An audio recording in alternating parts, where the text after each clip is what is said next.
원래 논어에는 핵심적인 단어는, 논어에 들어있는 핵심적인 단어는 효가 아니고 사실은 인입니다. 인.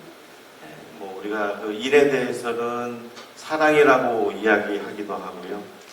그런데 그 인을 풀어가는 과정에서 공자께서 제일 중요하게 여기셨던 것이 효제, 그 다음에 충신, 이렇게 이야기될 수 있는데요. 그러한 부분들이 현대에 있어서 어떻게 이해하고 어떻게 적용될 수 있을까, 그런 부분들이 굉장히 중요하거든요.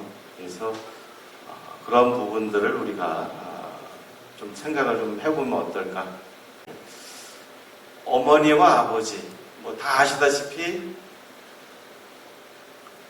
어머니와 아버지 전에 자식이었죠. 자식이었고, 그 자식이 커서 어머니와 아버지가 되고, 그리고 할머니와 할아버지가 되는 과정을 겪어가는데요. 오늘은 위로의 시간을 좀 갖고 싶습니다. 왜냐하면 어머니와 아버지로서의 위로의 시간을 좀 가져보고자 이렇게 강의를 하게 됐다, 이렇게 말씀을 드릴 수 있을 것 같습니다. 전체적으로 이제 오늘 드릴 말씀은 이제 목차를 보시면 여기 이제 효란 무엇인가, 그 다음에 효하고 효도 좀 구분을 좀 해놨는데요. 효도라고 하는 거는 말 그대로 효하고 효도는 좀 다른 개념이겠죠. 그리고 이제 지금 우리 사회에 연령층이 이제 좀 높아지시면서 이 문제가 되는 부분이 있죠. 그래서 요 5번째 제목을 보시면 현대판 고려장이라고 불리는 이 요양원과 관련된 이해를 좀 우리가 어떻게 해야 할 것인지, 그래서 그런 부분들에 대해서 간단히 좀 말씀을 드리고요. 그 다음에 이제 동양 고전 속에 나타난 대표적인 효 3가지. 그러면 이제 효는 무엇일까? 아주 간단히 보면 여기 효도 효자를 보시면 우리가 흔히 이야기하는 늙을 노자입니다. 원래의 글자의 의미는 요리사입니다. 요리사. 오랫동안 요리를 한 사람을 노자를 썼습니다. 그래서 우리가 단어 중에 그분 되게 노련하다고 할 때, 그 노련이라고 하는 것은 오랜 기간에 숙련 기간이 있어야지만 노련해질 수 있습니다. 그래서 이 노자에는 쉽게 얘기해서 경험의 축적이 어마어마하게 들어있다는 내용이죠. 그래서 그 경험의 축적을 자식이 업고 가는 모습입니다. 그러니까 이게 결국은 어른들의 축적된 경험이라고 하는 것은 지식하고 좀 다르죠. 우리가 흔히 그걸 지혜라고 풀면 더 간단히 이해되실 수 있을 것 같습니다. 그 지혜를 자손들이, 자자는 이제 자손입니다. 자손들이 계승하는 것, 그것이 효다. 이렇게 글자의 의미로 보면 그렇습니다. 그래서 우리 부모님들, 이게 지금 너무 정보화 시대가 빠르다 보니까 우리가 어떠한 사람들이, 어르신들이 가지고 있는 그러한 경험이나 지혜, 이러한 부분들이 굉장히 묻혀버리는 세대에 살고 계십니다.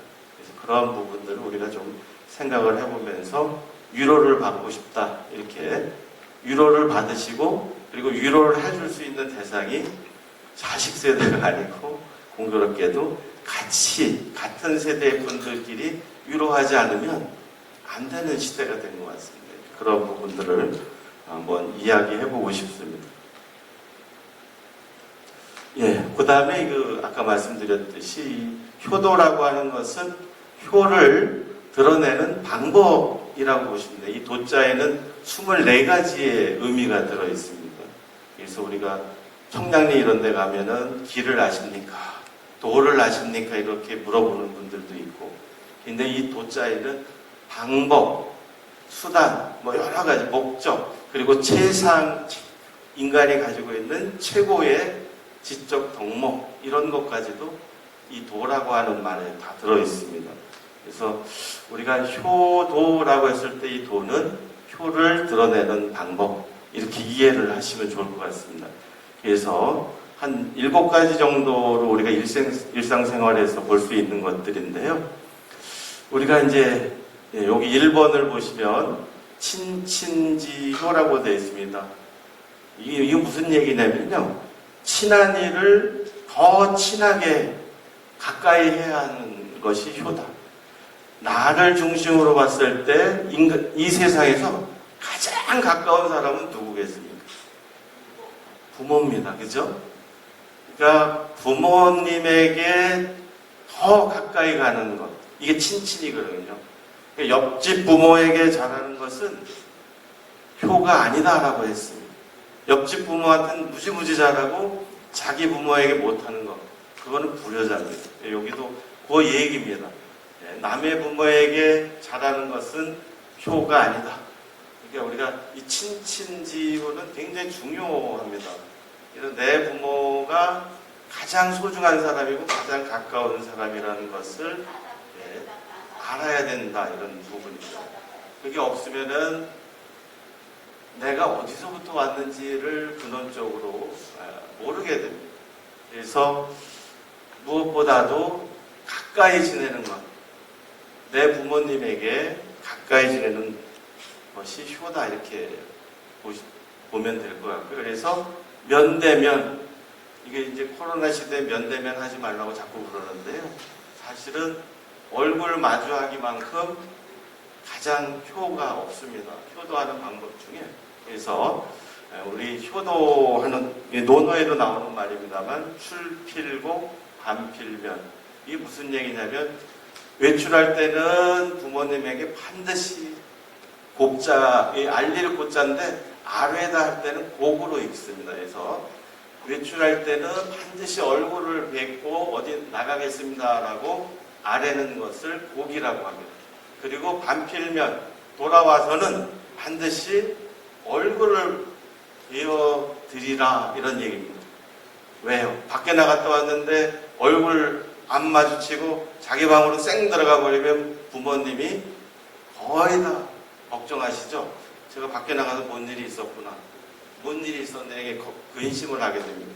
그래서 여기 반필면, 그래서 출필고 반필면 굉장히 중요하죠. 이 면대면 하는 것이 효도에 있어서 얼마나 중요한지를 잘 보여주는 이야기라고 보시면 됩니다. 그래서 우리가 이게 가장 간단한 게 함께 밥 먹는 겁니다. 밥 먹는 것만큼 면대면의 효를 하는 거 이것보다 더 확실한 방법이 없습니다. 왜? 밥을 먹을 때는 공간을 같이 향유하잖아요. 그리고 시간을 같이 공유하는 이것만큼 면대면의 효는 밥 먹는 것보다 더 좋은 건 없다. 이렇게 말씀드릴 수 있을 것 같고요. 그 다음에 이 사랑이라고 하는 것은 표현되어야 하죠. 있을 때 눈빛 하나만으로도 충분히 사랑을 전할 수 있습니다. 얼굴을 마주 봤을 때는 가능하다는 얘기입니다. 그래서 그 면대면 때 이게 굉장히 중요하고요. 면대면이 안 될 경우, 비대면 상태가 유지될 경우, 지금은 뭐 가장 이모티콘이라고 하죠. 그 자기의 감정을 드러내는 그 이모티콘을 적극적으로 활용을 해보시는 것도 좋은 방법이라고 될 것 같습니다. 그 다음에 이제 이 선물입니다. 선물. 근데 요즘은 자식들이 부모에게 선물 사주는 것보다는 부모님이 자식들에게 사주는 경우가 더 많은 것 같습니다. 보면 제가 이제 그 자동차 때문에 이제 그 대리점을 갔더니 거기에 오셨던 나이가 좀 많으셨던 분인데요. 그 계약서를 쓰시면서 우리 자식이 사준 거라고 계속 이야기를 하시더라고요. 그 모습을 보면서 이게 효도라고 하는 것도 이런 물질적 물질적인 것 같지만 선물이 물질적인 것에만 그치는 건 아니다. 이렇게 말씀드릴 수 있을 것 같고요. 그 다음에 여기 이제 5번째인데 효도의 5번째 형태인데 어떠한 방법으로든 말이나 행동으로 드러나야 된다는 점입니다. 우리가 표현하지 않으면 모릅니다. 그죠? 근데 이제 이러한 경우도 있죠. 집에 오면 시집간 딸이 집에만 오면 김치를 퍼가요. 아무 말도 안 하고 퍼가요. 그럼 어떤 생각이 드시나요? 그랬을 때 이 얘기는 뭔 얘기냐면 김치를 퍼가더라도 우리 어머니가 담가놓은 김치가 이 세상에서 제일 맛있어. 이러한 표현 없이 이러한 행동만로 보여지는 것은 효도가 아니라는 거죠. 뭐 예를 들면 그렇다는 얘기죠. 그 다음에 이제 뭐 우리 자식이 왔다가 갈 때, 그죠? 차 문 닫히고 그 골목길 완전히 빠져나갈 때까지 눈을 못 떼고 계시죠? 그 자식이 안 보는 것 같지만 사실 다 봅니다. 그죠? 그래서 그러한 것들이 제가 봤을 때 이렇게 어떠한 방법으로든지 하여튼 행동으로 드러나는 그런 부분들이 굉장히 중요하다. 이렇게 말씀드릴 수 있을 것 같고요. 그 다음에 자식의 입장에서 부모에게 가장 큰 효도는 자립의 형태를 보여주는 거라고 생각을 합니다. 이 자립의 형태는 2가지가 있는 것 같습니다. 경제적 자립과 여기 정신적인 면의 자립. 굉장히 중요한 거예요.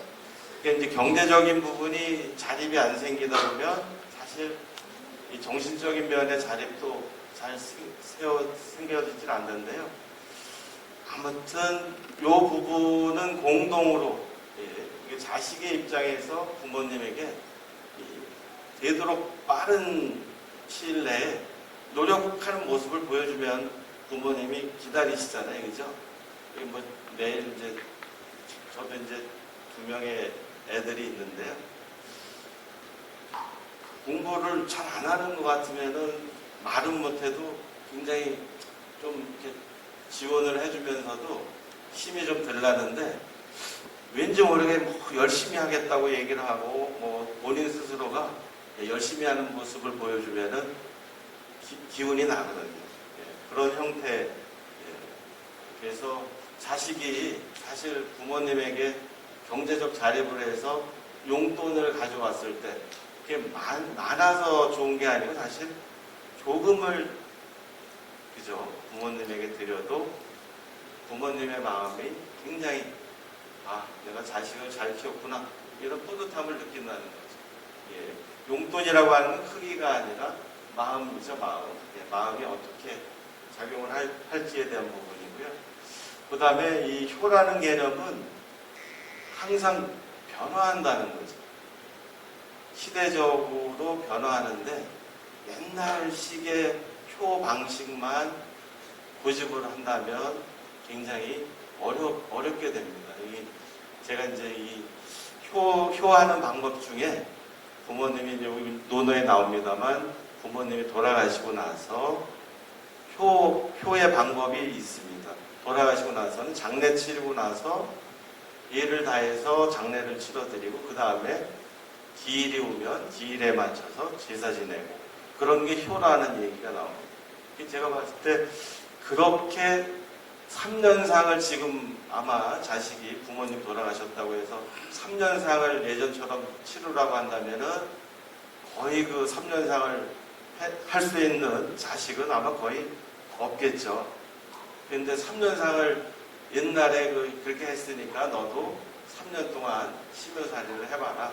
이렇게 이야기한다면 너무 어려운 문제가 될 것 같습니다. 그래서 그런 부분, 그리고 그래서 이런 부분들은 부모와 자식 간에 의견 교환이 필요합니다. 얘기해야 된다는 부분이 있다는 거죠. 그래서 뭐 저희 아버님도 이제 그런 얘기를 했습니다. 내가 죽거든 어떻게 해달라. 이제 그런 부분들을 사실 말씀을 하시는데 그런 부분들을 소통을 해놔야죠. 그러지 않고 소통 없이 이렇게 저걸 임종을 맡게 되고 그러면 나중에 굉장히 어렵더라고요. 어떻게 어떻게 해드려야 될지 그런 부분에 있어서 이제 이 부분도 효라는 개념을 우리가 너무 오랫동안 지내왔던 생각 이런 것이 아니라 우리 자식은 어떻게 생각을 하고 있을까 이런 부분들을 같이 이야기를 꼭 나눠 보셔야 된다는 말씀을 드리는 부분이고요. 그래서 제가 봤을 때 7가지 다 합쳐서 거꾸로 얘기를 하면 이겁니다. 사실은 인간은 보니까 내리사랑만 가능한 것 같아요. 그런데 이 부분을 이 가치를 부모님에게 옮길 수 있는 자식이라면 제가 봤을 때 효도하는 가장 멋진 효도를 하지 않는가 그렇게 생각이 들었습니다. 그 다음에 이제 제가 아까 고려장 이야기를 하려고 하는데요. 고려장을 사전을 찾아보면 이렇게 3가지 의미로 되어 있습니다.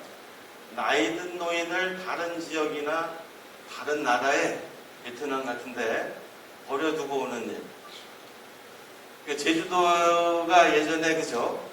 부모님 모시고 가서 제주도에다 그죠? 버리고 오고 무트로 와가지고 아파트 이름 굉장히 어려운 데로 이사를 가버려요. 찾아올 수 없게. 네. 이런 걸 우리가 이제 고려장이다 이렇게 사전적 정의입니다 지금. 또 하나는 뭐냐면 늙고 병든 사람을 구덩이 속에 버려두었다가 죽는 것을 기다려 장사하는 풍습이다. 이렇게. 근데 이게 우리가 요 고려라는 말에 주목을 해봐야 됩니다. 이 고려장이란 말이 정말 고려는 우리 조선 전에 있었던 나라 이름이 고려잖아요. 그리고 지금 우리가 코리아라고 하는 말도 고려를 음차한 영어식 발음인데요. 그리고 3번째로 이 고려장이라는 말에 이 장자가 장래하다는 뜻도 있지만 여기 나와 있듯이 오래된 무덤, 오래된 무덤을 연고를 확인할 수 없는 오래된 무덤을 고려장이라고 한다. 요 부분은 우리 문헌에 조선시대 학자들 문헌에 나옵니다. 근데 요 의미로 나옵니다. 요 의미로. 근데 2번째, 그 다음에 1번째 이 부분은 우리나라의 문헌에는 없습니다. 근데 지금 네이버나 다음이나 이런 사전들, 위키백과나 이런 사전들의 고려장의 정의가 1번에 맨 위에 올라가 있는 이것으로 거의 만들어지고 있는데 사실은 이 부분이 우리가 이제 잘못 알고 있다 이렇게 말씀을 드려야 될 부분 같습니다. 그래서 고려장의 유래는 한국이 아니고요. 1번과 2번에 있었던 그 내용의 실제 근원지는 일본입니다. 여기 보시면 일본 나가노현 여기 보면 노고산이라고 하는 데가 있습니다. 아니, 노사산이라고 우리 식으로 읽으면 노사산인데요. 우베스테 야마라고 하는 산이 있는데 여기에 그 고려장의 앞에서 이야기했던 2개, 첫 번째와 2번째의 의미를 그대로 갖고 있는 그러한 내용의 전설이 이 지역에 많이 내려오고 있는데요. 그게 영화로도 만들어졌습니다. 그래서 나라야마 부사쿠라고 하는 영화로 만들어져서 상영이 된 적이 있습니다. 그리고 이 부분이 일본에서 오래전부터 유행한 17세기에 이르기까지 그 흔적을 찾아볼 수 있는 풍속입니다. 그래서 일본에서는 말 그대로 부모님을 갖다 버리는 일이 너무 많아가지고요. 문제가 돼가지고 17세기에 와가지고 강력하게 못하게 하는 법률안을 만들어가지고 부모를 내다 갖다 버리면 막 그냥 현장에서 죽일 수 있는 정도의 강력한 법을 만들어가지고 그걸 강력히 제지를 했던 일본 쪽의 풍습이었습니다. 그리고 이 고려장이 왜 한국 쪽으로 이렇게 전달이 됐냐, 그 부분에 보면 대한매일신보 1908년 기사에 보면요, 우리나라의 고분, 오래된 무덤들을 일본 사람들이 파헤쳐서 그 안에 있었던 부작물들을 다 일본으로 가져갔습니다. 그거를 하려고 만들어낸 이야기가 고려장입니다. 그래서 고려 사람들은 부모님을 내다버리고 나중에 무덤을 만드는데 그 무덤 속에 뭘 집어넣는지 우리가 확인을 좀 해야 되겠다. 일본 사람들이 이렇게 하면서 그게 이제 확인차, 그래가지고 이렇게 기사가 났어요. 근일에 일인들, 일본 사람들이 무덤을 파고 그 안에 들어있는 사기를, 뭐 백자도 될 수도 있고요, 그렇죠? 여기에 사기 그릇을 내어가는 고로 온전한 보총이 없다, 이런 기사가 나와 있습니다. 그러니까 이전까지는 우리 문헌에는 앞에서 말씀드렸던 3번에 대한 이야기밖에 없어요. 연고를 알 수 없는 오래된 무덤, 이게 고려장이다, 이렇게 몇 번 나오긴 하는데, 이제 일본 사람들이 그 부분을 거꾸로 여기다 이제 자기네들 전설 같은 풍속을 덧대어서 여기다 이런 부부의 효행을 가상히 여기고 집과 식량을 주었습니다. 그랬더니 손수는 이거를 자신이 묵은 집을 절을 짓는데 다 기부하고, 받은 집과 식량까지 다 기부하고, 절을 이름을 홍효사, 자, 효를, 홍자는 넓히다는 뜻이 있죠. 효를 넓혔다라고 하는 절을 짓습니다. 그리고 그 석종을 그 절에 안치했는데 그 뒤에 백제가 침략해 와가지고 그 종을 가지고 가버렸어요. 석종이 발견된 곳은 완옥형이라고 하는 지명으로 남아있다고 하는 이야기가 삼국유사에 실려 있습니다. 이게 이제 손순이 자신의 아이를 묻었다라고 하는, 그러니까 이게 부모님을 모셔다가 산에 갖다 묻은 게 아니고 정반대의 이야기죠. 오히려 부모님을 위해서 자식을 묻으려고 했던 이야기는 있어도 자식을 위해서 부모님 갖다 묻은 이야기는 절대 없거든요. 근데 이런 부분들,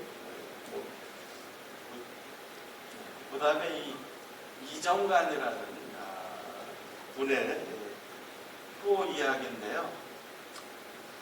여기에 보시면은 충과 효를 전승하여 대대로 인과 경을 시킨다. 가전, 충효, 세수, 인경, 이게 세종대왕의 글씨입니다. 이제 이 정관이란 분이 누구냐면요, 요 글은 여기 문중에서 제가 퍼왔습니다. 여기 출처를 밝히고 있는데요. 표정공 이정관 할아버지는 자는 고구, 시호는 표정이다. 1360년 국민왕 고려 때입니다. 그죠?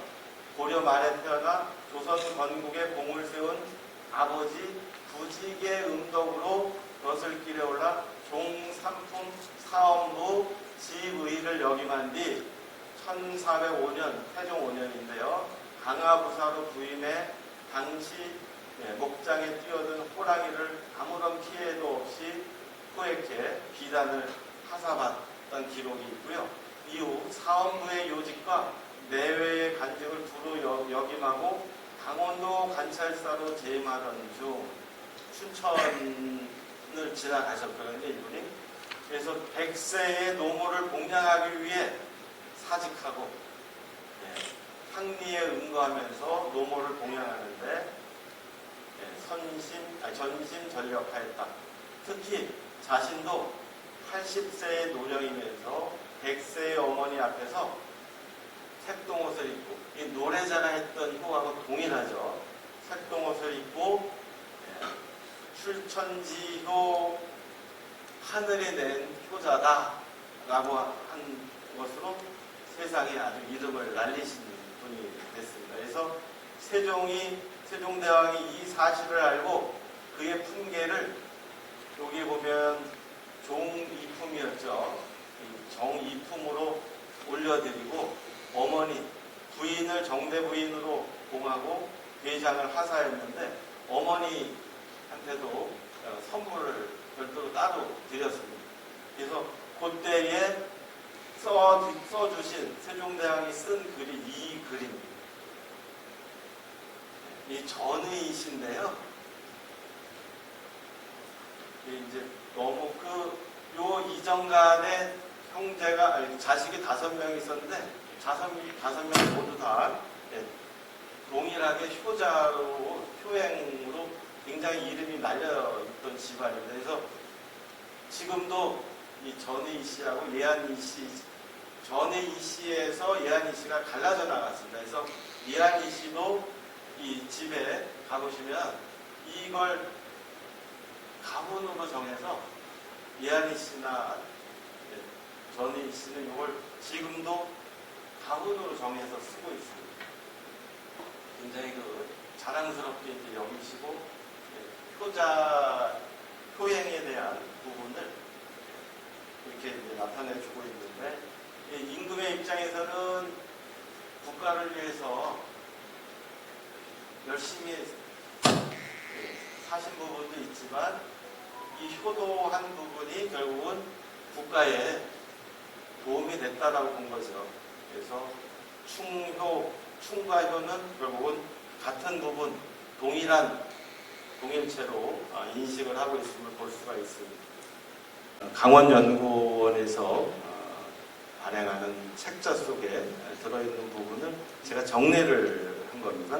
그리고 이제 이 내적 행복과 외적 행복으로 나눠볼 수 있고, 이 내적 행복은 삶에 대한 긍정적 태도, 이게 이제 내적 행복을 가져오는 키워드가 아닌가 생각이 됩니다. 그러니까 긍정의 태도, 이제 저는 맹자께서 이야기한 성선설 이야기를 다 알고 계시죠.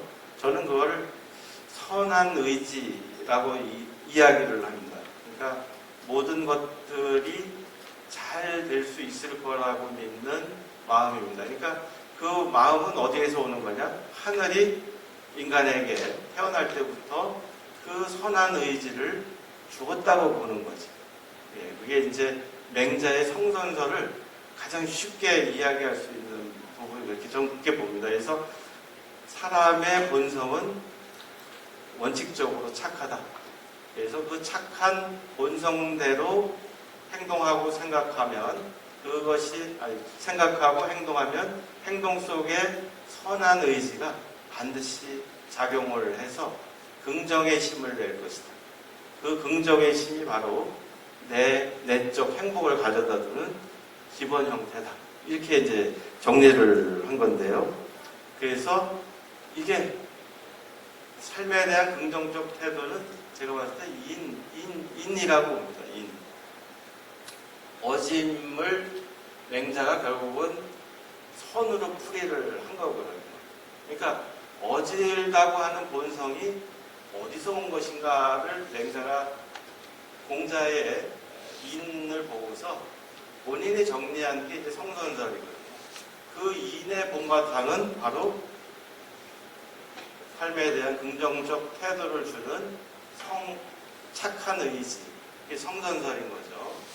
그래서 그러면 우리가 삶에 대한 긍정적 태도를 가지려면 이게 이제 맹자가 이야기한 인의 예지라고 표현을 했습니다. 그러면서 인이 의와 예와 지를 다 또 포괄한다고도 맹자가 이야기를 했습니다. 그 얘기는 뭐냐면 이 사랑 안에 정당한 사랑, 이게 이제 의가 되겠죠. 아까 이제 살아계실 때 예로서 섬기고, 그죠? 예로서 장사 지내고, 예로서 제사를 지낸다고 했을 때 그 예, 그게 다 효였죠. 그러니까 예로서 했습니다. 그래서 효가 가지고 있는 것은 제가 봤을 때 인간이 가지고 있는 가장 존엄의 실행의 대표적인 것이 저는 효가 아닌가 이제 생각이 드는데, 오늘 제가 강의를 통해서 여기 모이신 분들에게 위로가 되었으면 하는 게 제 오늘 강의의 사실 첫 번째, 그리고 두 번째, 세 번째, 마지막에 의미를 두고 싶었던 부분이었거든요. 어떻게 뭐 위로가 좀 되셨나요?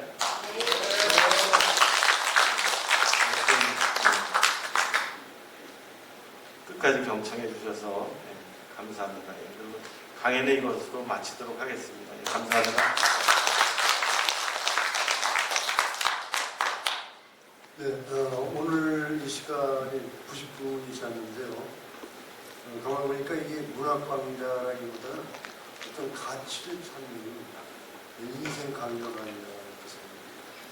또 한편 생각할 때는 딱딱한 같은 도전을 하면서도 이 현실과 결부시켜서 어떻게 슬기롭게 우리가 삶을 살아가야 할 것인가를 자문해보는 그런 시간입니다.